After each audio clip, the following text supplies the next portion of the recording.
हजरत अली फरमाने लगे मेरी 5 बातें याद कर लो, और फरमाने लगे ऊंटों पर बैठकर तलाश करने निकलोगे तो ये बातें तुम्हें मिलेंगी कहीं भी नहीं।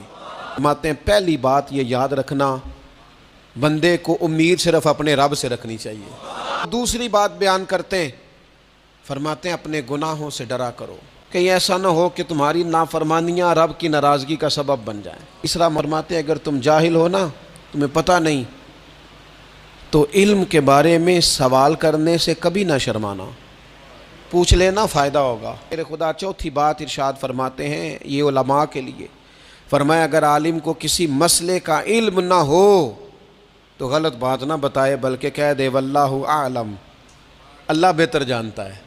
5वीं बात याद रखना, ईमान में सब्र की वही हैसियत है जो जिस्म में सर की हैसियत है।